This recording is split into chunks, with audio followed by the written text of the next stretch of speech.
हरिः ओम्। श्रीमद्वाल्मीकि रामायणे सुंदरकांडे 22 सर्गः। रावण का सीता को 2 माह की अवधि देना, सीता का उसे फटकारना, फिर रावण का उन्हें धमकाकर राक्षसियों के नियंत्रण में रखकर स्त्रियों सहित पुनः महल को लौटना। सीताया वचनं श्रुत्वा परुषं राक्षसेश्वरः प्रत्युवाच ततः सीतां विप्रियं प्रियदर्शनाम्। सीता के ये कठोर वचन सुनकर राक्षस राज रावण ने उन प्रियदर्शना सीता को यह अप्रिय उत्तर दिया। यथा यथा सांत्वयिता वश्यः स्त्रीणां तथा तथा, यथा यथा प्रियं वक्ता परिभूतस्तथा तथा। लोक में पुरुष जैसे जैसे स्त्रियों से अनुनय विनय करता है वैसे वैसे वह उनका प्रिय होता जाता है, परंतु मैं तुमसे जो जो मीठे वचन बोलता हूँ त्यों त्यों तुम मेरा तिरस्कार करती जा रही हो। सन्नियच्छति मे क्रोधं त्वयि कामः समुत्थितः द्रवतो मार्गमासाद्य हयानिव सुसारथिः। किंतु जैसे अच्छा सारथी कुमार्ग में दौड़ते हुए घोड़ों को रोकता है, वैसे ही तुम्हारे प्रति जो मेरा प्रेम उत्पन्न हो गया है वही मेरे क्रोध को रोक रहा है। वामः कामो मनुष्याणां यस्मिन् किल निबध्यते जने तस्मिन् त्वनुक्रोशः स्नेहश्च किल जायते। मनुष्यों में यह काम प्रेम बड़ा टेढ़ा है, वह जिसके प्रति बंध जाता है उसी के प्रति करुणा और स्नेह उत्पन्न हो जाता है। एतस्मात् कारणान्नन्त्वा घातयामि वरानने वधार्हाम वमानार्हां मिथ्या प्रव्रजने रताम्। सुमुखी, यही कारण है कि झूठे वैराग्य में तत्पर तथा वध और तिरस्कार के योग्य होने पर भी तुम्हारा मैं वध नहीं कर रहा हूँ। परुषाणि हि वाक्यानि यानि यानि ब्रवीषि मां तेषु तेषु वधो युक्तस्तव मैथिली दारुणः। मिथिलेश कुमारी, तुम मुझसे जैसी जैसी कठोर बातें कह रही हो उनके बदले तो तुम्हें कठोर प्राणदंड देना ही उचित है। एवमुक्त्वा तु वैदेहीं रावणो राक्षसाधिपः क्रोधसंरंभ संयुक्तः सीतामुत्तरमब्रवीत्। विदेह राजकुमारी सीता से ऐसा कहकर क्रोध के आवेश में भरे हुए राक्षस राज रावण ने उन्हें फिर इस प्रकार उत्तर दिया। द्वौ मासौ रक्षितव्यौ मे यो वधिस्ते मया कृतः ततः शयनमारोह मम त्वं वरवर्णिनी। सुंदरी, मैंने तुम्हारे लिए जो अवधि नियुक्त की है उसके अनुसार मुझे 2 महीने और प्रतीक्षा करनी है, तत्पश्चात तुम्हें मेरी शैया पर आना होगा। द्वाभ्यां मूर्ध्वं तु मासाभ्यां भर्तारं मामनिच्छितीं मम त्वां प्रातराशार्थे सूदाश्छेत्स्यन्ति खण्डशः। अतः याद रखो, यदि 2 महीने के बाद तुम मुझे अपना पति बनाना स्वीकार नहीं करोगी तो रसोइये मेरे कलेवे के लिए तुम्हारे टुकड़े टुकड़े कर डालेंगे। तां भर्त्स्यमानां संप्रेक्ष्य राक्षसेन्द्रेण जानकीं देवगंधर्वकन्यास्ता विषे दुर्विकृतेक्षणाः। राक्षस राज रावण के द्वारा जनक नंदिनी सीता को इस प्रकार धमकाई जाती देख देवताओं और गंधर्वों की कन्याओं को बड़ा विषाद हुआ, उनकी आंखें विकृत हो गईं। ओष्ठ प्रकार रैपारा नेत्रैर्वक्त्रैस्तथा पराः सीतामाश्वासयामासु तर्जितान्तेन रक्षसा। तब उनमें से किसी ने ओठ से, किसी ने नेत्र से तथा किसी ने मुंह के संकेत से उस राक्षस द्वारा डांटी जाती हुई सीता को धैर्य बंधाया। ताभिराश्वासिता सीता रावणं राक्षसाधिपम् उवाचात्महितं वाक्यं वृत्तशौटीर्य गर्वितम्। उनके धैर्य बंधाने पर सीता ने राक्षस राज रावण से अपने सदाचार और पति के शौर्य के अभिमान से पूर्ण हितकर वचन कहा। नूनन्नन्ते जनक कश्चिदस्मिन् निःश्रेयसि स्थितः निवारयति यो न त्वां कर्मणोऽस्माद् विगर्हितात्। निश्चय ही इस नगर में कोई भी पुरुष तेरा भला चाहने वाला नहीं है जो तुझे इस निंदित कर्म से रोके। मां हि धर्मात्मनः पत्नीं शचीमिव शचीपते त्वदन्यस्त्रिषु लोकेषु प्रार्थयेन्मनसापि कः। जैसे शची इंद्र की धर्म पत्नी है, उसी प्रकार मैं धर्मात्मा भगवान श्री राम की पत्नी हूँ। त्रिलोकी में तेरे सिवा दूसरा कौन है जो मन से भी मुझे प्राप्त करने की इच्छा करे। राक्षसाधम रामस्य भार्या ममित तेजसः उक्तवानसि यत्पापं कतस्तस्य मोक्षसे। नीच राक्षस, तूने अमित तेजस्वी श्री राम की भार्या से जो पाप की बात कही है उसके फल स्वरूप दंड से तू कहाँ जाकर छुटकारा पाएगा। यथा दप्तश्च मातंगश्च सहितौ वने तथा द्विरद्वद्रामस्त्वं नीच शशवत् स्मृतः। जिस प्रकार वन में कोई मतवाला हाथी और कोई खरगोश देववश एक दूसरे के साथ युद्ध के लिए तुल जाएं, वैसे ही भगवान श्री राम और तू हैं। नीच निशाचर, भगवान राम तो गजराज के समान है और तू खरगोश के तुल्य है। सत्वमिक्ष्वाकुनाथं वै क्षिपन् निहन लज्जसे चक्षुषो विषये तस्य न यावदुपगच्छसि। अरे इक्ष्वाकुनाथ श्री राम का तिरस्कार करते तुझे लज्जा नहीं आती? तू जब तक उनकी आंखों के सामने नहीं जाता तब तक तो चाहे जो चाहे कर ले। इमे ते नयने क्रूरे विकृते कृष्ण पिंगले क्षितौ न पतिते कस्मान मामनार्य निरीक्षतः। अनार्य, मेरी और दृष्टि डालते समय तेरी ये क्रूर और विकार युक्त काली पीली आंखें पृथ्वी पर क्यों नहीं गिर पड़ी? तस्य धर्मात्मन पत्नी स्नुषा दशरथस्य च कथम व्याहरतो मान्ते न जिह्वा पापशीर्यति। मैं धर्मात्मा श्री राम की धर्म पत्नी और महाराज दशरथ की पुत्र वधू हूँ। पापी, मुझसे पाप की बातें करते समय तेरी जीभ क्यों नहीं गल जाती?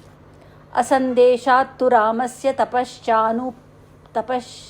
तपसश्चानुपालनात् न त्वां कुर्मि दशग्रीव भस्म भस्मार्ह तेजसा। दशमुख रावण, तेरा तेज ही तुझे भस्म कर डालने के लिए पर्याप्त, मेरा तेज ही तुझे भस्म कर डालने के लिए पर्याप्त है। केवल श्री राम की आज्ञा ना होने से और उनकी अपनी तपस्या को सुरक्षित रखने के विचार से मैं तुझे भस्म नहीं कर रही हूँ। नापहर्तुमहं शक्या तस्य रामस्य धीमतः विधिस्तव वधार्थाय विहितो नात्र संशयः। मैं मतिमान श्री राम की भार्या हूँ, मुझे हर ले जाने की शक्ति तेरे अंदर नहीं थी। निस्संदेह तेरे वध के लिए ही विधाता ने यह विधान रच दिया है। शूरेण धन दद्भ्रात्रा बलै समुदितेन च अपोह्य रामं कस्माच्चित् दारचौर्यं त्वया कृतम्। तू तो बड़ा शूरवीर बनता है, कुबेर का भाई है और तेरे पास सेनाएं भी बहुत है, फिर श्री राम को छल से दूर हटाकर क्यों तूने उनकी स्त्री की चोरी की है? सीताया वचनं श्रुत्वा रावणो राक्षसाधिपः विवृत्य नयने क्रूरे जानकीमनवैक्षत। सीता की ये बातें सुनकर राक्षसराज रावण ने उन जनक दुलारी की ओर आंखें तरेर कर देखा। उसकी दृष्टि से क्रूरता टपक रही थी। नीलजीमूत संकाशो महाभुज शिरोधरः सिंह सत्वगति श्रीमान दीप्त जिह्वोग्रलोचनः। वह नील मेघ के समान काला और विशाल काय था। उसकी भुजाएं और ग्रीवा बड़ी थी। वह गति और पराक्रम में सिंह के समान था और तेजस्वी दिखाई देता था। उसकी जीभ आग की लपट के समान लपलपा रही थी तथा नेत्र बड़े भयंकर प्रतीत होते थे। चलाग्रमुकुटप्रांशुश्चित्रमाल्यानुलेपनः रक्तमाल्याम्बरधरस्तप्ताङ्गदविभूषणः श्रोणिसूत्रेण महता मेचकेन सुसंवृतः अमृतोत्पादने नद्दो भुजंगेनेव मंदरः। क्रोध के कारण उसके मुकुट का अग्रभाग हिल रहा था, जिससे वह बहुत ऊंचा जान पड़ता था। उसने तरह तरह के हार और अनुलेपन धारण कर रखे थे तथा पक्के सोने के बने हुए बाजूबंद उसकी शोभा बढ़ा रहे थे। वह लाल रंग के फूलों की माला और लाल वस्त्र पहने हुए था। उसकी कमर के चारों ओर काले रंग का लंबा कटिसूत्र बंधा हुआ था, जिससे वह अमृत मंथन के समय वासुकी से लिपटे हुए मंदराचल के समान जान पड़ता था। ताभ्यां सपरिपूर्णाभ्यां भुजाभ्यां राक्षसेश्वरः शुशुभेचर संकाश श्रृंगाभ्यामिव मंदरः। पर्वत के समान विशाल काय राक्षस राज रावण अपनी दोनों परिपुष्ट भुजाओं से उसी प्रकार शोभा पा रहा था मानो दो शिखरों से मंदराचल सुशोभित हो रहा हो। तरुणादित्य वर्णाभ्यां कुंडलाभ्यां विभूषितः रक्तपल्लव पुष्पाभ्याम अशोकाभ्यामिवाचलः। प्रातः काल के सूर्य की भांति अरुण पीत कांति वाले दो कुंडल उसके कानों की शोभा बढ़ा रहे थे, मानो लाल पल्लवों और फूलों से युक्त दो अशोक वृक्ष किसी पर्वत को सुशोभित कर रहे हों। सकल्प वृक्ष प्रतिमो वसंत इव मूर्तिमान श्मशान चैत्य प्रतिमो भूषितोपि भयंकरः। वह अभिनव शोभा से संपन्न होकर कल्प वृक्ष एवं मूर्तिमान वसंत के समान जान पड़ता था। आभूषणों से विभूषित होने पर भी श्मशान चैत्य मरघट में बने हुए देवालय की भांति भयंकर प्रतीत होता था। प्राचीन काल में नगर की श्मशान भूमि के पास एक गोलाकार देवालय सा बना रहता था, जहां राजा की आज्ञा से प्राण दंड के अपराधियों का जल्लादों के द्वारा वध कराया जाता था। जब वहां किसी को प्राण दंड देने का अवसर आता, तब उस देवालय को लीप पोतकर फूलों की बंधनवारों से सजाया जाता था। उस विभूषित श्मशान चैत्य को देखते ही लोग यह सोचकर भयभीत हो उठते थे कि आज यहाँ किसी के जीवन का अंत होने वाला है। इस तरह जैसे वह श्मशान चैत्य विभूषित होने पर भी भयंकर लगता था, उसी प्रकार रावण सुंदर श्रृंगार करके भी सीता को भयानक प्रतीत होता था, क्योंकि वह उनके सतीत्व को नष्ट करना चाहता था। वेक्षमाणो वैदेहीं कोपसंरक्तलोचनः उवाच रावणः सीतां भुजंग इव निश्वसन। रावण ने क्रोध से लाल आंखें करके विदेह कुमारी सीता की ओर देखा और फुफकारते हुए सर्प के समान लंबी सांसें खींचकर कहा, अनयेनाभिसम्पन्नमर्थहीनमनुव्रते नाश्याम्यहमद्य त्वां सूर्यसन्ध्यामिवौजसा। अन्यायी और निर्धन मनुष्य का अनुसरण करने वाली नारी जैसे सूर्यदेव अपने तेज से प्रातःकालिक संध्या के अंधकार को नष्ट कर देते हैं, उसी प्रकार आज मैं तेरा विनाश किए देता हूँ। इत्युक्त्वा मैथिलीं राजा रावण शत्रुरावणः संददर्श ततस्सर्वा राक्षसीर्घोर दर्शनः। मिथिलेश कुमारी से ऐसा कहकर शत्रुओं को रुलाने वाले राजा रावण ने भयंकर दिखाई देने वाली समस्त राक्षसियों की ओर देखा।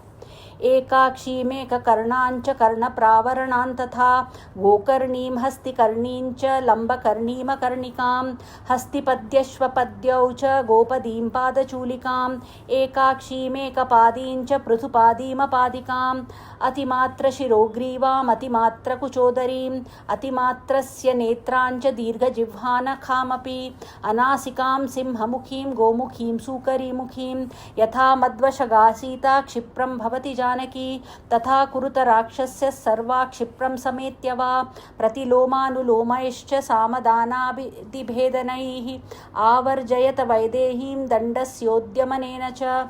उसने एकाक्षी, एक आंख वाली, एक कर्णा, एक कान वाली, कर्ण प्रावरणा, लंबे कानों से अपने शरीर को ढकने वाली, गोकर्णी, गोप के कानों वाली, हस्तिकर्णी, हाथी के समान कानों वाली, लंबकर्णी, लंबे कान वाली, अकर्णिका, बिना कान की, हस्तिपदी, हाथी के से पैरों वाली, अश्वपदी, घोड़े के समान पैर वाली, गोपदी, गाय के समान पैर वाली, पादचूलिका, केश युक्त पैरों वाली, एकाक्षी, एकपादी, पृथुपादी, मोटे पैर वाली, अपादिका, बिना पैरों की, अतिमात्र शिरोग्रीवा, विशाल सिर और गर्दन वाली, अतिमात्र कुचोदरी, बहुत बड़े बड़े स्तन और पेट वाली, अतिमात्र स्यनेत्रा, विशाल मुख और नेत्र वाली, दीर्घ जिह्वा नखा, लंबी जीभ और नखों वाली, अनासिका, बिना नाक की, सिंहमुखी, सिंह के मुख वाली, गोमुखी, गो के मुख वाली तथा सुकरी मुखी, सुकरी के समान मुख वाली। इन सब राक्षसियों से कहा, निशाचरियों, तुम सब लोग मिलकर अथवा अलग अलग शीघ्र ही ऐसा प्रयत्न करो जिससे जनक किशोरी सीता बहुत जल्द मेरे वश में आ जाए। अनुकूल प्रतिकूल उपायों से, साम दान और भेद नीति से तथा दंड का भी भय दिखाकर विदेह कुमारी सीता को वश में लाने की चेष्टा करो। इति प्रतिसमादिश्य राक्षसेन्द्र पुनः पुनः काममन्युपरीतात्मा जानकीं प्रतिगर्जत।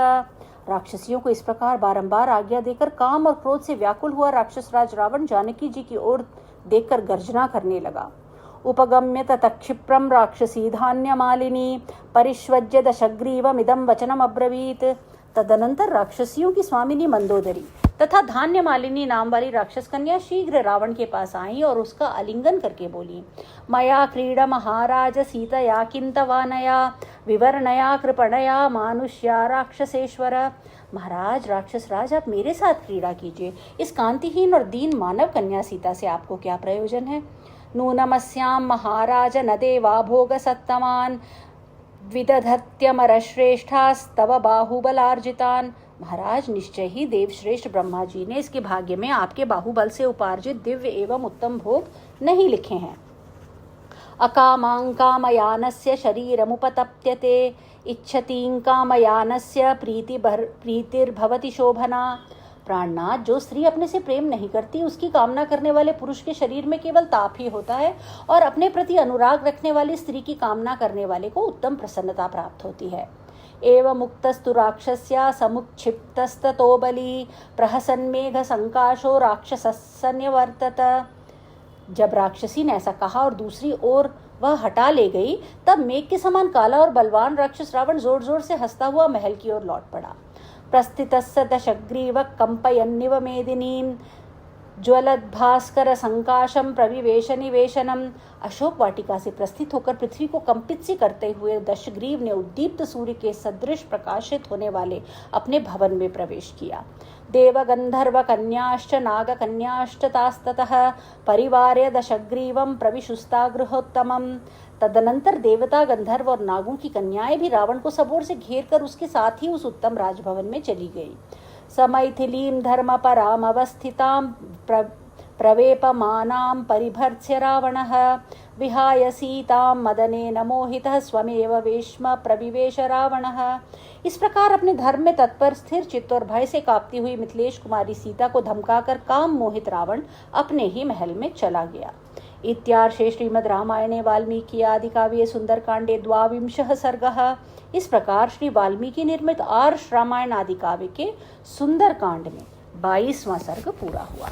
हरि ओम।